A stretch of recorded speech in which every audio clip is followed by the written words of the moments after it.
It's time for the Jewish people to stand with Hindus.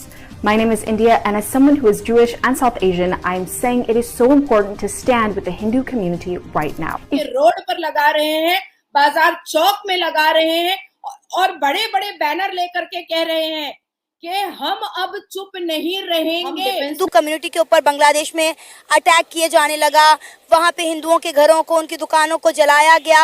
अब जो वहाँ पे इस तरह के माहौल हालात देखने को मिल रहे हैं कि हिंदू कम्युनिटी वहाँ पे खुद को महफूज नहीं समझ रही।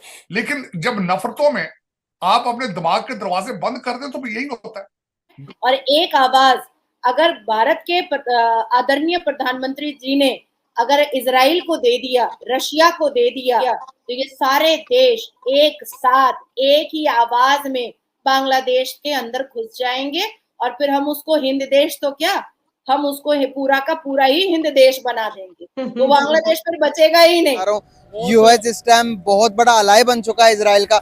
इजराइल जो कहता सऊदीया उसके ऊपर वो यूएस उसके ऊपर आमीन कहता है, चाहे गलत हो चाहे सही बात हो। को गैस का सिलेंडर फटता है किसी रेस्टोरेंट में, किसी चौक में, कहते हैं कि ये लग रहा है कि इजराइल ने साजिश की है, रा ने साजिश की है, क्योंकि उन्होंने किसी न किसी को ब्लेम करना होता है स्वाय अपने आप। आपको लूटने वाले सारे ऑक्सफोर्ड ग्रेजुएट हैं, कैम्ब्रिज के पढ़े हैं, वो तो खबरें देखते होंगे। उन्हें पता नहीं है कि पड़ोस जो है वो कहाँ जा रहा है हमारा और हम किन बस्तियों में जा रहे हैं। जय हिंद दोस्तों बांग्लादेश में हिंदुओं पर हो रहे अत्याचारों को जल्द से जल्द रोकना होगा और बांग्लादेश में लोकतंत्र की स्थापना करनी होगी। और ये कहना है इजराइल की सरकार का और इजराइल में रहने वाले आम नागरिकों का। फोर फादर्स की भी जगह है और उनका ये भी कहना है कि ये कुछ भी मुद्दा होता है, यह हुकूमतें बदलती हैं। अगर मुगलों का दौर देख लें, उसके बाद मुस्लिम हुकूमत देख लें, तो आज आके पिटता सिर्फ हिंदू ही है। ये भी एक बहुत बड़ा सवाल है, क्यों? देखिए शैला, सबसे पहले ये समझिए कि 2 दिन पहले, मात्र 48 घंटे पहले मोहम्मद यूनुस साहब तो बड़ी इस पे दलीलें दे रहे थे कि वो शांत करा देंगे। शेख हसीना को बांग्लादेश छोड़े हुए 1 हफ्ता हो गया, पर खून की नदियां, बलात्कार और भगदड़ और जिहादी हरकतें तो अब तक नहीं रुकी।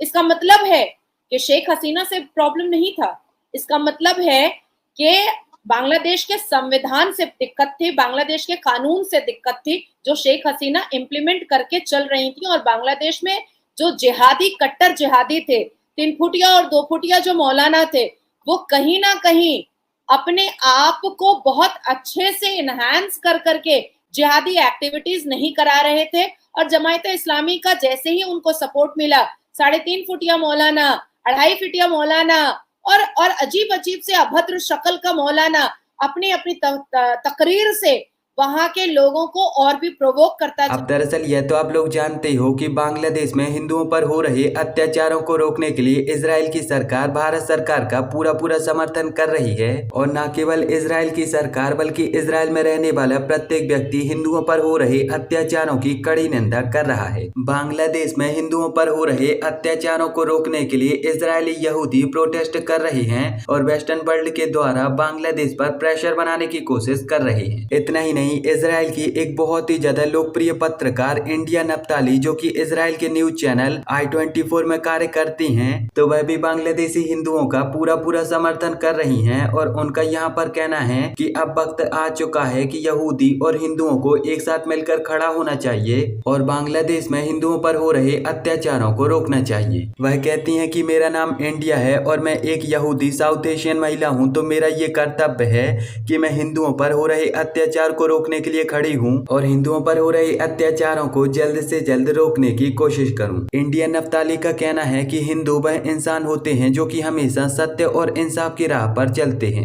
इंडियन नफ्ताली का कहना था कि जब अक्टूबर माह में इजराइल और गाजा का युद्ध शुरू हुआ था, तो तब भी हिंदू इजरायली और यहूदी नागरिकों के सबसे बड़े सहयोगी बने हुए थे और तब भी हिंदू नागरिकों ने इजरायली नागरिकों पर यहूदी नागरिकों पर हुए अटैक की कड़ी निंदा की थी और इजरायली नागरिकों के लिए अपना समर्थन दिया था। इस तरह से अचानक अस्थिरता आई है, जबकि खासकर बांग्लादेश को पूरे साउथ एशिया का आप मॉडल मानते थे, मॉडल ऑफ इकोनॉमिक डेवलपमेंट।